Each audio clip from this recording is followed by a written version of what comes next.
Marshmallow, I'm coming from you live from the internet, talking here to Hitler. Say, how Hitler? How, Hitler? And where? Drunk on a weeknight. Gentlemen, I am drinking a delicious Jack and Coke. That is a Coke where you put like 3/4 Jack, 1/4 Coke, swirl it on around, a couple of ice cubes, pour it down your gullet. Hitler, what are you drinking tonight? I am drinking a mighty fine Texas 1835 bourbon peach whiskey liqueur. Come and take it. 70 proof, Texas made. Got that on ice tonight. It's lovely. I'll just say that. That was apricot flavored, peach and cinnamon with a little bit of hint of dick. Was that what that was? No, it is peach flavored for the less manly men who want to try and be men who are manly. Right, it's cock flavored. Right. Gentlemen, it's baseball season. Holler. We are back for our first baseman breakdown. Gonna come at you with some quick stats. Break down them big boys, some fat asses. Let's not forget, there's nothing fast about this podcast. I don't know how many times I got to tell you. True, that just like the first baseman, they can swing that bat fast, but they ain't running the first base very fast. There's a reason they jog on those home runs. Not athletes, but they hit them bears, and that's what we're here to break down. So we're going to break down your top 20 first baseman. Hitler, who is your number one first baseman this year? I got to go with my boy, and this may surprise you actually, but I got to go with my boy, Jose Abreu. Strong take. Take. It always is, and you know what? Pretty soon we're going to start playing a drinking game when you say strong take, because I feel like you may overuse that. But you know what? Jose Abreu, I love those power numbers. I feel like he's proved himself enough last year. I like those home run totals. I like what Chicago has done to bring some talent in around him. We'll see how he does, but I actually like him as the number one. First baseman is going to be fun this year. So if he does exactly what he did last year, his only year in the league, you think that's worth number one? Or are you expecting him to be that much better than last year? No, I have question marks for the guys that right now most people take above him. I have question marks for those guys. Really not a lot of injury concerns for Jose Abreu right now. So that said, I feel good about if I'm going to take a first baseman, he might be the first one, and I feel like I am making a good choice with him. I think you're playing with fire there a little bit, my friend. I like fire. I think he's pretty good. Yeah, he had a nice, strong rookie year. Last year, 36 home runs, 176 hits, decent batting average. Sky's the limit. But man, number one overall, you're passing on some big names to jump down and grab Jose. I think if you're in a draft, you got the number one spot, and you jump down to Jose, people are going to be thanking you and naming their children after you for being so fucking retarded. Well, it wouldn't be the first time someone called me retarded. Well, your name is Hitler. But, man, Jose Abreu. Now, see, most people have got Paul Goldschmidt at number one this year. They got Paul coming off injury last year. However, when he was playing, he was putting up still super strong numbers. So you do have to play with that injury bug. Do you think he can get injured again this year? Do you think he can continue going on strong? That is basically, if you think he's going to do what he does when he's healthy, and he's going to be healthy, then he's your number one guy. So why do you hate Paul Goldschmidt? Why do you want to murder Paul Goldschmidt? Why do you spit in Paul Goldschmidt's mother's face? Well, I'll be real frank with you. I find Jose Abreu and Paul Goldschmidt about equal players. The only thing right now that I think Abreu has over Goldschmidt is a lack of injury concern. Coming off injury, I know the first couple guys have that concern. We talk about Paul Goldschmidt, Miguel Cabrera. Those are guys that I'm a little concerned about right now. And my number three, who's now getting catapulted to number one, is Jose Abreu because of that injury concern. Nothing that I wouldn't have a problem with. Paul Goldschmidt over overall number one first baseman or Miguel Cabrera. But I think because of coming off an injury last year, I think I do go ahead and put Jose Abreu number one for first base. I like those power guys. So, but you keep bringing up this injury concern as if Paul Goldschmidt had some nagging injury that's going to come back. He got hit with a fastball in the middle of the season. He's had plenty of time to heal, no surgery. He's good to go. So the fact that you're saying that just because he got injured last year, I think plays no factor on this upcoming season. We've seen weird stuff like that before, but though. That could just as well happen to Jose. Who knows who's going to get a freaking fastball to the face? But coming back from that, I didn't see enough late in the season from Paul Goldschmidt to be able to determine how well he's coming back from that. So, Hitler, this is America, home of Obamacare. This guy, he got full-on health medical coverage. He was in the hospital. He had nurses sponge bathing him daily. He's fine. Well, I mean, you say that, but let's really talk. You want to get into Obamacare? Let's get into Obamacare. All right. I don't know if we should start going down politics with you, Hitler. Instead, let's move on to our probably next best. Let's move on. My boy, Edwin Encarnacion. I called it last year. Boo, boo, boo, boo, boo. Top 10 guy. Wasn't amazing, but I think the fact that there was a lot of upheaval there at the top of the first baseman list, he's still, I think, the safest player. Now that he's going this high, with a lot of mock drafts going number 2 first baseman overall, that's awfully high. However, he is, again, extremely consistent, very few bad years. He is coming up there in age, playing up there in the Great White North. I don't expect him to be worth that pick, but I still think he's very safe. Hitler, what's your thoughts? Well, I mean, you know my thoughts year in, year out about your boy, but it's all about the average for me. And when I look at a player who has potential for fall off, it's a player who does not hit for a high average. With Paul Goldschmidt, Miguel Cabrera, those guys hit for a higher average. The same thing with, maybe not necessarily so much with Jose Abreu, but with those top 2 guys, I know they're going to hit for average. The power numbers can drop off, they will still be safe. But let's say, for instance, power numbers drop off a little bit for Edwin, maybe average stays the same.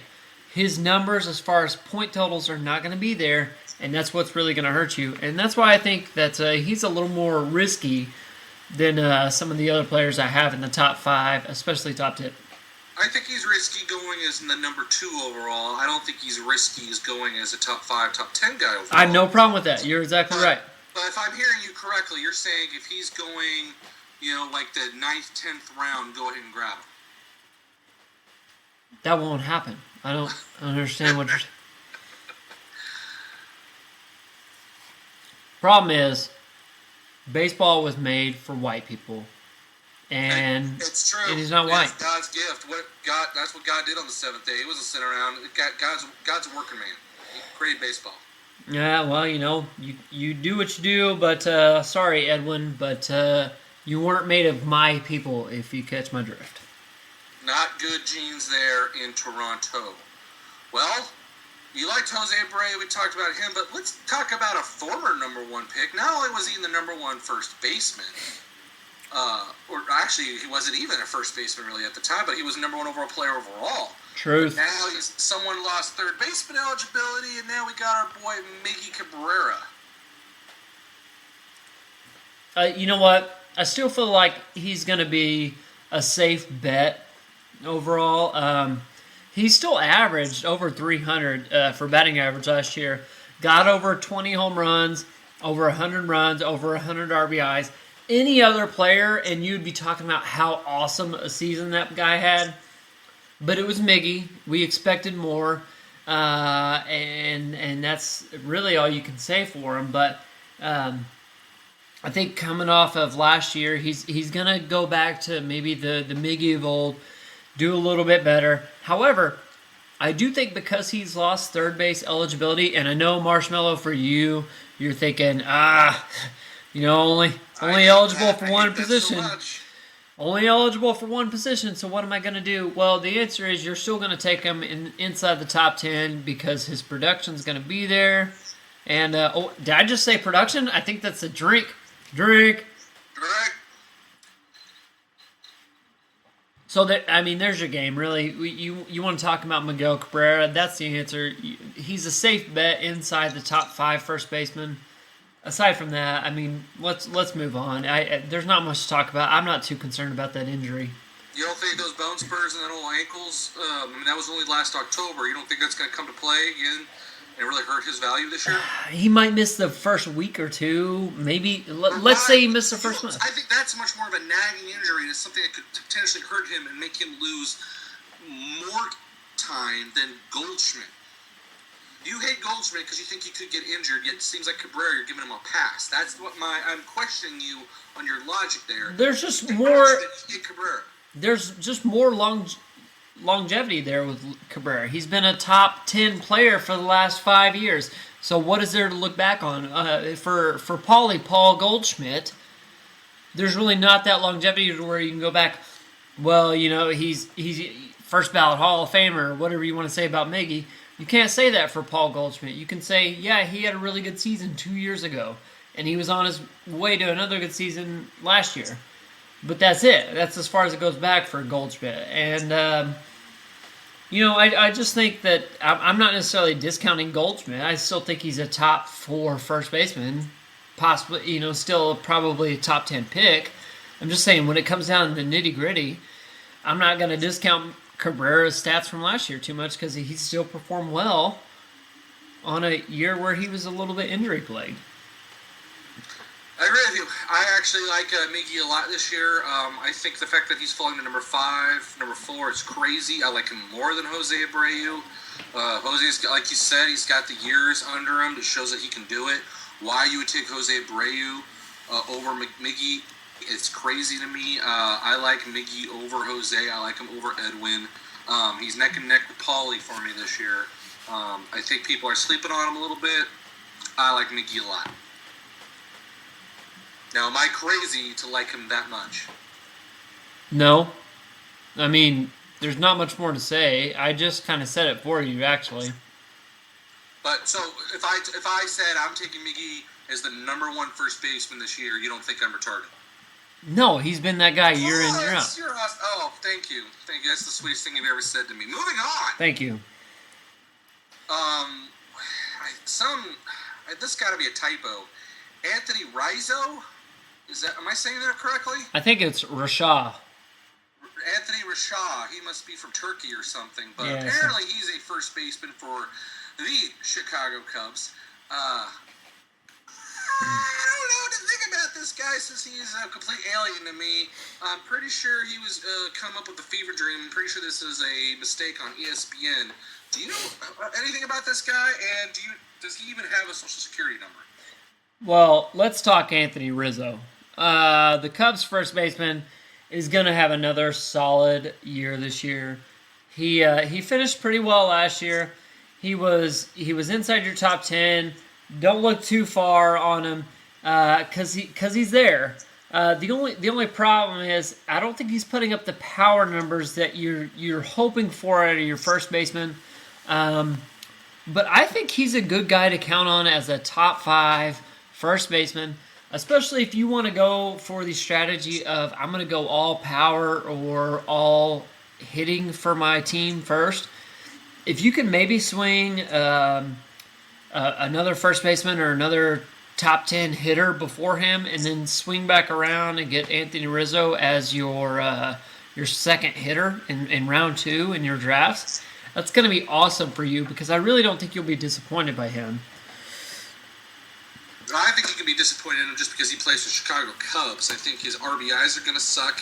His RBIs are going to be way worse than any other first baseman. He's going to have to make up in other areas. This is not a guy that steals bases, gets walks more than anybody. His batting average ain't great. Again, this is Chicago Cub we're talking about. He's probably the best Chicago Cub there is, but I don't think it's good enough for a top 5 first baseman. Well, look.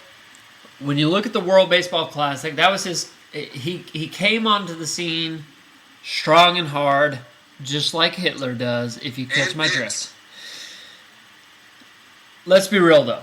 The World Baseball Classic for him was his coming out party. It was his chance to make a name, and he did. He played really well in those series that they had there every 3 years. Now, the only problem is he does play for the Cubs.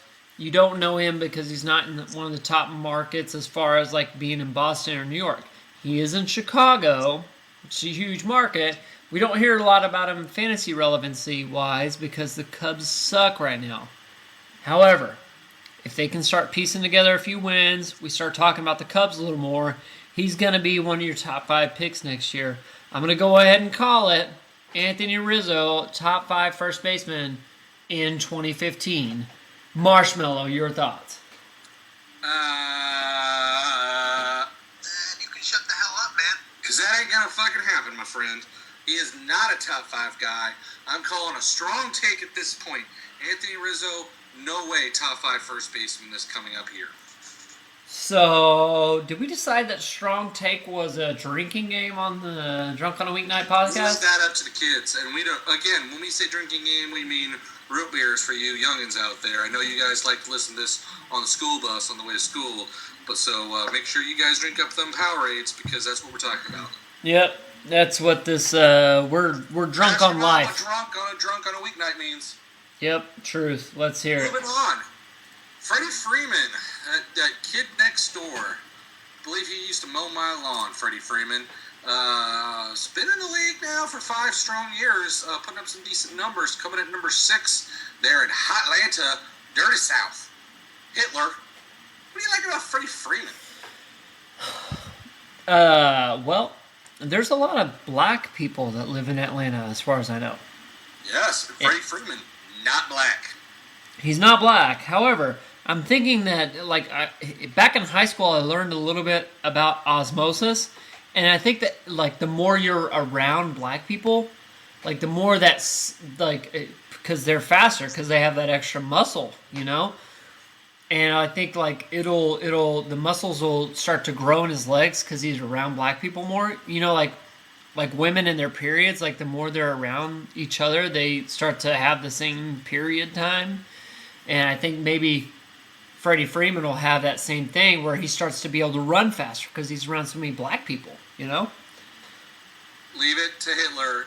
We're 20 minutes in and Hitler's already bringing up eugenics. It's absolutely insanity. You're quite the cliche, my friend Hitler. But I agree with you, Freddie Freeman is pretty freaking good. Again, number 6, I think that's a little on the high side because I think he's definitely a 6'10" guy. I also don't have him as a top 5 guy, but I think he's solid. Nothing really bad to say. His RBIs were down last year. I think those will come up this year. I actually think he'll have a better year this year than he did last year. But I don't see. Again, top 5 is hard.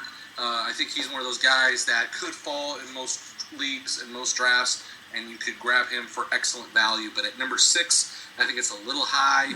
Get him later on, you're good to go. Well, see, my only problem with Freddie Freeman is that he's lost Justin Upton, and Justin Upton was his lineup buddy. He was a real companion, helped him out in the lineup. You couldn't really overlook one versus the other. And now that Justin Upton's gone, I don't know what you're going to be able to do with Freddie Freeman. So I do kind of worry about that because I don't think there's enough lineup protection there in Atlanta. So I'm not actually, even though I've been a fan and been a real supporter of Freeman, I'm not sure I'm an advocate of his this year. Justin Upton is a piece of shit. He'll be just fine. Well, moving on, but my beautiful baby boy, Victor Martinez. He's just this young kid. I mean, I remember watching him when he was coming up in the minor as a youngin. Man, he's just so fresh-faced. Again, this is a guy that's coming up. I mean, this guy got young legs. He's got virile. He's got a lot of endurance. This is a guy that's going to be around for a long time playing for the San Francisco 49ers. Wait, sorry, I fell asleep while you were doing that intro for that last player. Who were you talking about? Victor Martinez, cornerback, San Francisco 49ers. Oh, right, the quarterback that you're fucking retarded about. What are you talking about? Victor Martinez? He's coming off injury. He's not going to be as good as you think. And What? yes, he does play for the Detroit Tigers, you moron. Oh, that Victor Martinez. That's right. Yeah, sorry, I used to babysit for him back. I always got him confused when they were in the bathtub. But so you think just because of Victor Martinez with his injury concerns, he's going to hurt him that much this year? This guy was pretty fucking amazing coming out of nowhere last year. He was amazing, which is why I'm kind of hoping that, well, truth be told, I'm hoping that you won't realize that he's amazing so that when we do have our draft in that league that we're in together, that maybe you don't take him so early. Oh, I will take him, but yes, I probably won't take him as early as most people think. But yeah, no, this guy's great. His injury concerns are a little hurting. He will be batting there with Miggy. One will have to be that DH. But I think he's going to go back to that DH role more than likely. But he's had some strong numbers. I expect strong things out of him. And like you said, I think that's another guy very easy to fall. However, this is also a guy I think could make the top 5. Sorry, I'm stuffing my face with food, so if you could just continue on for the podcast, I'm just going to keep eating. So Victor Martinez, again, fresh face, young. He's got a little bit of stubble coming in. I hear he made a lot of money over the summer with his lemonade stand. He's saving up to buy a car to try to impress little Sally down the road. I mean, guys, when he comes up, buys magazine subscriptions for you this year, do him a solid. Come on, this is for charity, all right? Victor's trying to do a good thing for his community, so do whatever you can, help him out. Come on, guys. Victor Martinez, when he's up in your draft, grab him, take him, love him, cherish him. Don't trade him. Don't you goddamn trade him. You keep him on your team this year. You let him grow into a beautiful butterfly, and you love him very deeply. Hitler.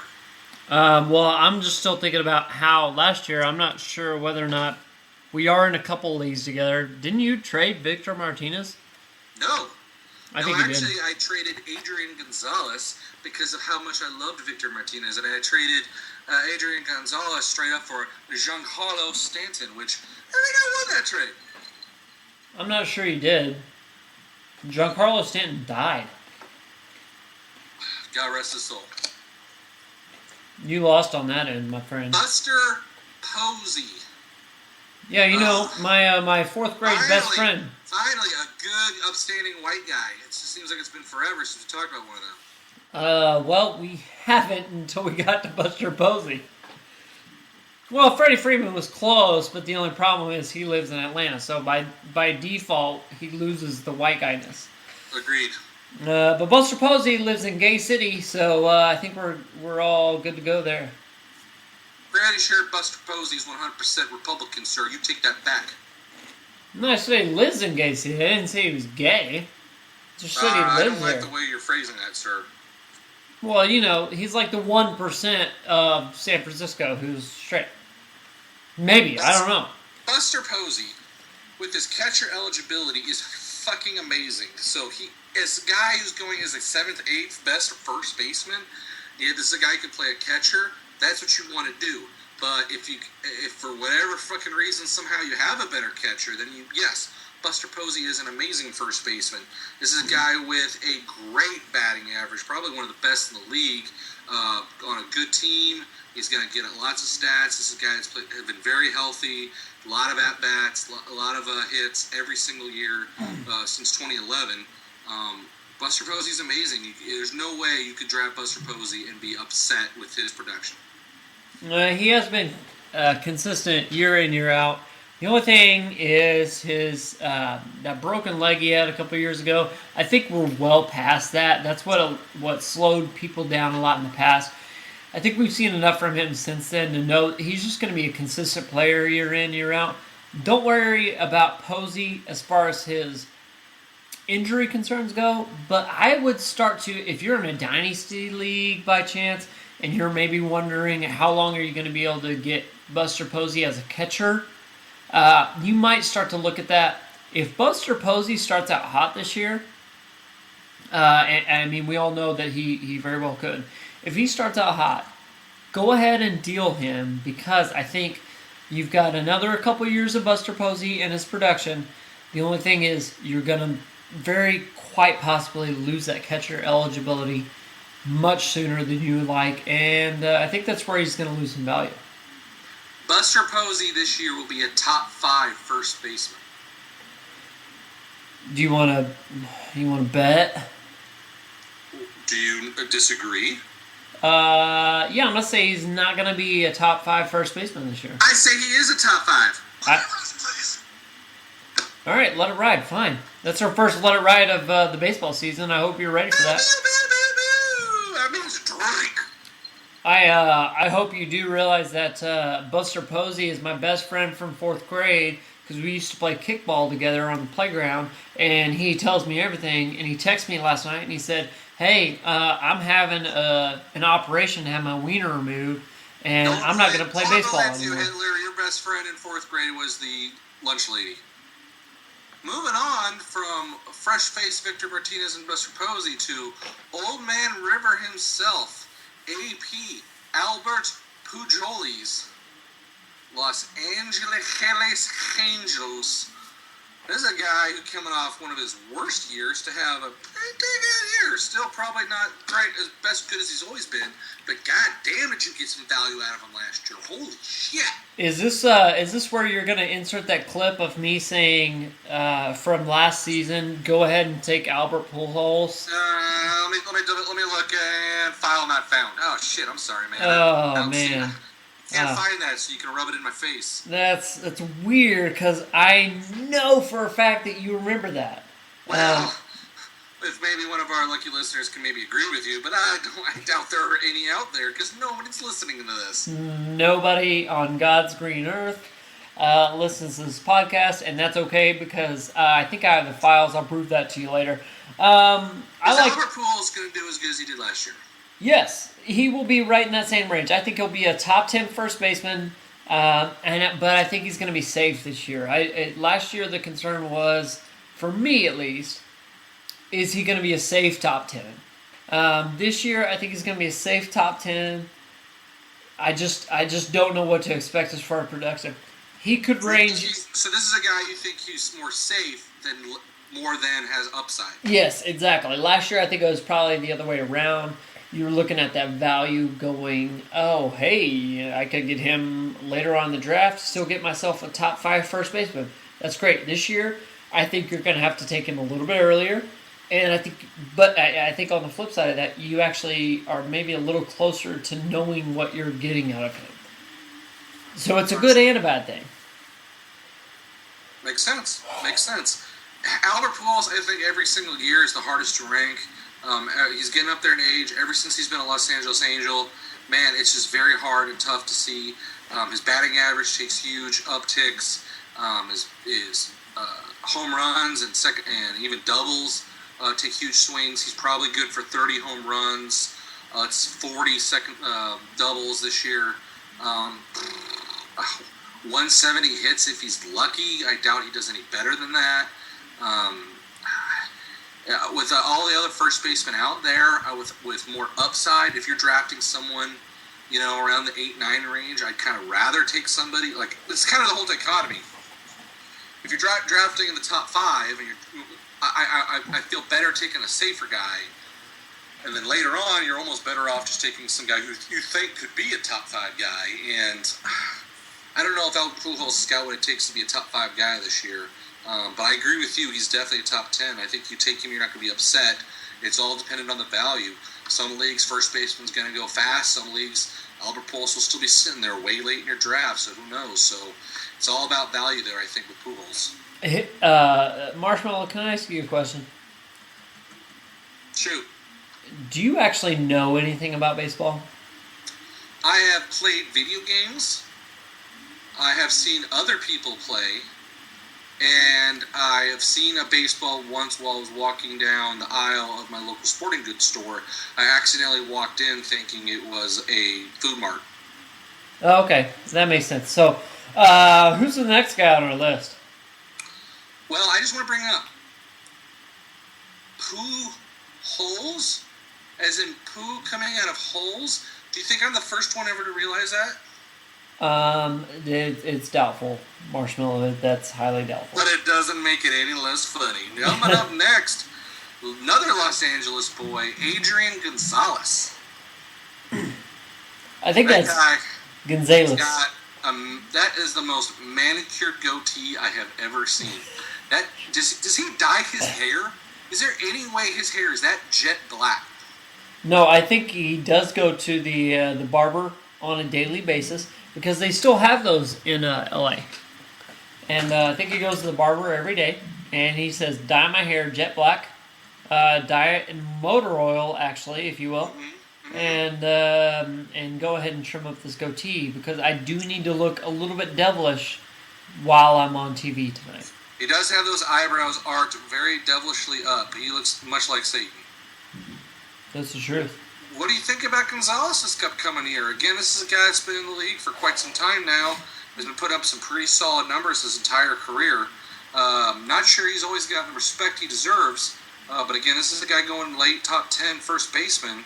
Thoughts? I think he's going to finish about where he did last year. I don't want to take up too much time on him because I don't feel like there's too much to talk about. I feel like he's going to be a consistent player, but by no means should you draft him hoping that he finishes in the top 10 overall because I don't feel like he's that player.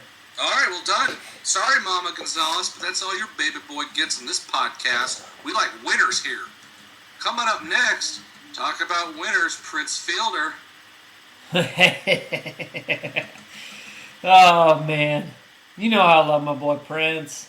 You do like Prince Fielder. Now, this is a guy that got injured last year, but before that, I think it was the first time he's been injured his entire career. Yeah, I think the most he's ever missed in a season is something like 2 games or something like that. Prince had the longest streak of active games played until last season. It's weird. He goes down to Texas, gets injured, Texas. and misses a lot of time. Reports out of the early season, early training camp, say that Prince is actually feeling very good. The only problem I have with that is that you may or may not know it was a back injury. It was a injury to like the vertebrae, the spine, something like that. I don't know. I'm not a doctor. He was hurt. Let's just say that much. He was a big guy and he got hurt in his back. Marshmallow, you might know a little something about that. Being a big, strong, burly man like you are. Prince was hurt last year. I'm a little worried about his recovery. However, if he is 10% better health-wise than he was last year, I think he's going to be a top 5 first baseman this year. I think he's going to be the comeback player of the year in baseball this year. I'm going to put it on the board right now. You're going to see amazing results by getting Prince Fielder a little bit later in your draft this year. I think I like your statement there when it comes to him coming so late. It sounds like a good thing. I know you got a little bit Wait, I got to stop you there. Did you just say coming late was a good thing? Well, yeah, like if for 5 minutes, like you got things to do. Continue, Marshmallow. Sorry to interrupt. But man, Buster Posey. I'm sorry, Prince Fielder. Guy's coming on 30 years old. His numbers are there. He is playing. He plays baseball. I think if you take Prince Fielder this late, that's not good. I like your statement in most situations there where you think you're getting good value from Prince Fielder, but man, I got a bad feeling about this one here, folks. You don't have a whole lot of stats to back it up, but I think he's going to get injured again. I think this is a guy who's going to be playing on an underperforming team. I think he is. You don't say that. I think he's starting to get up there in age a little bit. I know he's 30, he's still young a little bit for first baseman, but this is a guy that he's going to get injured again, and I think that his injuries are going to be enough to piss you off so much that he is not a top 10 first baseman this coming year. Now, that being said, I understand your philosophy there, Hitler. Guy who's amazing, sucks. It's the perfect time to pounce on him, buy low, sell high. But I think he's damaged goods. Well, reports out of camp, and this is early camp, so let's keep that in mind. But early camp says that he's healthy, he's feeling good, he's feeling great, and he's ready to go. So, I don't know what to think. Good in camp. It's camp. You go and play in the lake all day, and you make freaking arts and crafts in the cabin, and at night you and Joey explore your sexuality by tugging each other off. It's what you do at camp. It's a great time. You always feel good. No one's ever feels bad coming out of camp. Marshmallow, was that a true story that you just... Did that happen to you? Carlos Santana.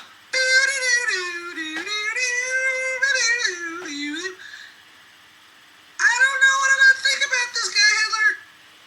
I don't know. Do you hear my voice going up to a high-pitched squeal? That's what I said. Yeah, that's usually a bad sign for you, honestly, when you go up to that high pitch of a voice. It's not a good thing. Not a good thing for you.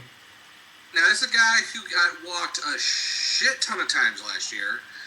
This is a guy who's going to still probably put up close to 25 home runs. He's going to get his 120, 130 hits. Playing for shitty-ass Cleveland. Now, this is a guy where I do think he's going to go late, but I think he's got upside. I think he's safe at the same time. Oh, my God. Shut up. You talk so much. Here's the thing about Carlos Santana. The reason why he was so high valued last year, he had, guess what? Catcher eligibility last year. This year, he does not. Okay? So he's going to be a third base eligible, first base eligible player, which is great if you're looking for that dual eligibility. But where these guys, like the Buster Posies, the Joe Mauers have passed, the Carlos Santanas, they made their value by being a top 12, top 10 producer as far as first baseman, but they had the catcher eligibility. So you were definitely getting the at-bats and the attempts for points production that you would usually see from a first baseman, but at a catcher position, which if you have a weekly setup or even a daily setup for your fantasy leagues, that is huge because you do not have to worry about flipping them in and out per week, per day, whatever the case may be. It is awesome. He's losing that right now, which is I think that's going to be a death sentence for him being a top 12 first baseman. I don't like the tone of voice you're using with me, Hitler. I don't like the fact that you like Carlos Santana, because the real Carlos Santana played with Rob Thomas to make a wonderful musical genius song. So you hush your mouth when you talk to me. I think 2001 was one of the greatest years of our nation's history. Man, 2001 with Carlos Santana playing on the airwaves, nothing bad could happen. Well, I mean, there was that one thing. Joey Votto, another Ohio kid. Thoughts? This is a guy who flat out sucked balls last year. Hooverville. Well, I mean, you want to talk about a guy who's really fallen off the map. Joey Votto's your answer. We talk about him as far as plate discipline goes. He's like the poster boy for getting on base, sabermetrics, things like that. Last year was a little bit of a struggle for him because of his injury concerns. I think he's still a good player. Still a really good place to look. Here's my thought on Joey Votto. If you're going to take the strategy of not taking a first baseman early because you feel like it's so deep, Joey Votto is one of the guys that you want to take a risk on, a chance on, because he's the guy that could propel you from having a, let's say, for instance, you wait and you take a number 12 guy and he finishes at number 12. You might be okay depending on how you draft it. But if you take Joey Votto as your number 12, I don't think he'll finish any lower than 12. But he could very well finish in the top 5 or 6 in first baseman because he's got that plate discipline that we're used to seeing from him. That's something that doesn't go away with injury. So Go ahead and take a chance on Joey Votto because I think it's actually a safe play that late in your draft. Well, the thing about Joey Votto is he's such a two-face. He's either got a great year or a bad year. He either gets 100 runs or he doesn't get 100 runs. He's either healthy or he's not healthy. I'm not sure what to think about Joey Votto this coming year because you're really just rolling the dice there. I like your statement there. If you're drafting this late, you're taking the 12th, 13th first baseman overall. Let's say you load up at every other position, and now you're going to be the last one to take a starting first baseman. I think you could do a hell of a lot worse than Joey Votto. I don't think you can be super happy about it, but yeah, I agree with you. This is a guy that you should be happy with if you have to settle. Marshmallow. Simply because he's 100% lottery ticket. He's either going to be amazing or he's going to suck, and you're going to know very quickly which one he is. Marshmallow, is that 62-year-old woman instant messaging you on that dating website? Is that what I keep hearing? No, that's my blood pressure going off. Apparently, I've been drinking too many Jack and Cokes, and my sugar is spiking. Okay. Wouldn't be the first time. All right. Justin Morneau. He plays baseball? Morneau. He still plays? Justin Morneau. It sounds like he's someone from Game of Thrones. I think he did do a spot last season of Game of Thrones. So what was that, back in like May of 2014? Yeah, I'm pretty sure he's the one that killed Robb Stark by stabbing him in the gut. Wait a second. God. Is he the mountain that rides? Is Justin Morneau the mountain that rides? Oh my God. I just blew this wide open. We just gave it a little bit away for the show. Don't worry about that. Spoiler alert! Justin Morneau. Does he have any upside? I don't even. I'm not gonna lie. I kind of halfway thought that he had retired at some point or something because I thought he actually died. He has been around for quite some time. I mean, we could talk about him. He plays in Colorado, which is super home run friendly, but this is a guy that's going in the top 15 at first baseman. So I guess my whole point is he is what he is. Is there any chance he's better than we think? Let me cut that with a couple other guys. We got upcoming Adam LaRoche and Todd Frazier. Again, is there any chances we like these guys are any better than we think? Look, these are guys that are not starters. These are backups. These are guys sitting in your DH, your utility, or just flat out on your bench. Is there chances they can actually take the next step and be? Yeah. Please keep telling me about what Todd Frazier is, because I at this point I'm just so intrigued by your knowledge about Todd Frazier being a first baseman eligible player, because it's driving me crazy. That's where you're wrong there, sir. You're wrong, because he also has third base eligible. Right.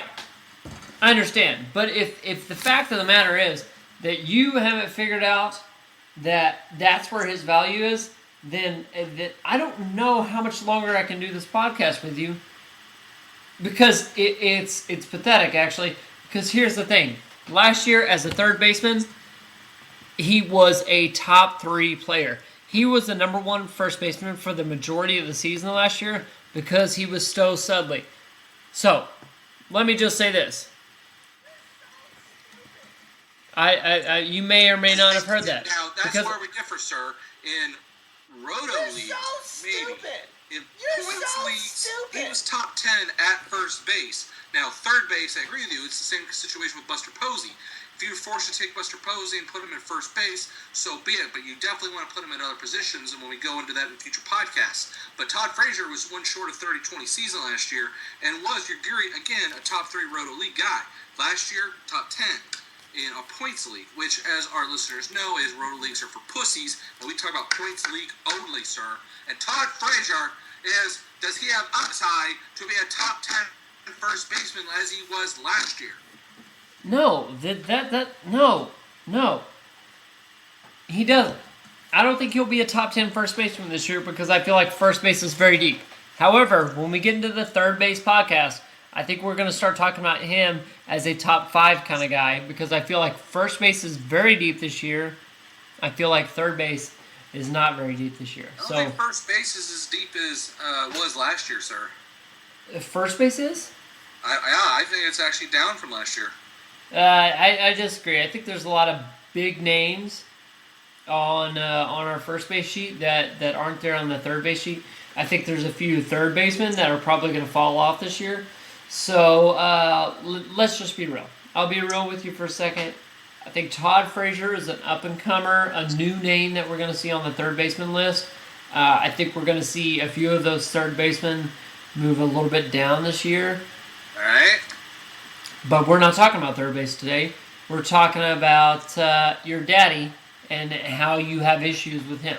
So let's get back into that.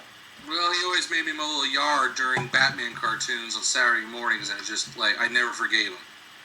Well, let's not get into that story again, because so there's your top 12 and top 15 guys. We kind of jumped around a little bit. Hitler. Is there any guys we haven't mentioned yet that are falling and basically going undrafted or drafted extremely late that you think has a tremendous upside and you are targeting in your leagues this year? If you are in a league with Hitler, close your ears. But for everyone else, take heed. Well, I mean, I think the true answer is, you want to talk about a guy who has true major upside? Let's talk about Chris Davis. Holy shit. Oh, boy. I knew you were going to say Chris Davis. You hated him last year. I knew you were going to love him this year. Well, if we're being real, let's look what it may have come down to. Adderall is what he was suspended for. Adderall. Something for people with ADD, ADHD, whatever it is. There could very well be some legitimacy to this, to him coming off of that drug last year, and the reason why his production dropped off. If for some reason he can't focus to study up on pitchers or watch game tape, it's not as big of a deal as it is in the NFL because it's more about seeing pitch to pitch. But if we're looking at his stats from last year versus the year before, if he had to come off Adderall from last year and he lost a lot of that focus, he gets to come back on it this year with it being an approved drug for him. Sky's the limit for Chris Davis. I mean, the dude, we saw him really this in 2013, just knocking in so many home runs and Hitler. Yeah. Do you even listen to yourself? Yeah, that's the performance-enhancing drug he's on. Adderall. Chris Davis, whose forearms are the size of my dick. I'm not sure what to make of that, because I've heard... I said it's really big! There's no way. I've heard otherwise. We both knew that 2 years ago was a fluke. Last year he had a total come down plus suspension. He's dead. He's going super late, completely undrafted. If you want to take him as a late round flyer, sure, but that's I think what I'm saying. He's after the top 12, 15 that we've talked about, so why not, as when you circle back around and you start looking at maybe the guys that you take at your DH or utility, however your league works, why not take a chance on Chris Davis? There's a chance he becomes because there are better players than that to take a chance on. Like my boy, Lucas a day. New York Met, Lucas Duda, power hitter. All right, he's hurt a little bit there at batting average, so that's why we do like him in points leagues. But this guy's going to hit 30 home runs. I think he's going to get 100 RBIs this year. I think the Mets are going to be better than we think. I think this is a guy that can ease. This guy is going in the 20s that I think could be a top 12 guy. Oh, boy. I'm not going to lie to you. Folks, you remember this one. You mark this shit down on your calendar. You come back to this one and be like, Marshmallow, it was pretty good there. That was a good call. That was a strong take from Marshmallow. Say that bullshit Chris Davis. Because I say Lucas Duda has more fantasy points than fucking your bitch-ass Chris Davis. I will let that shit ride day in, day out for the next 365 days. I don't give a shit. Please, give me Chris Davis over Lucas Duda, because guess what? My boy out of Longview, Texas, is going to kick your boy Lucas Duda's ass on a day-in basis. Hit me. Let it ride, please. Deal. All right, anything else to close us out there, Hitler? I mean, this is our inaugural podcast. Thank you for joining us, 2015. Anything else you want to sign us off with there, Hitler? Yeah, I think Marshmallow's a dumbass for taking Lucas Duda over Chris Davis late in the draft. You're retarded. I don't even understand that. Can I go on more? I feel like I'm yelling right now because I am. But the fact of the matter is, you're stupid, and that's how I want to end the podcast. Well, then on behalf of all of us, from me to you, Hitler, and the rest of you listeners, go fuck yourself!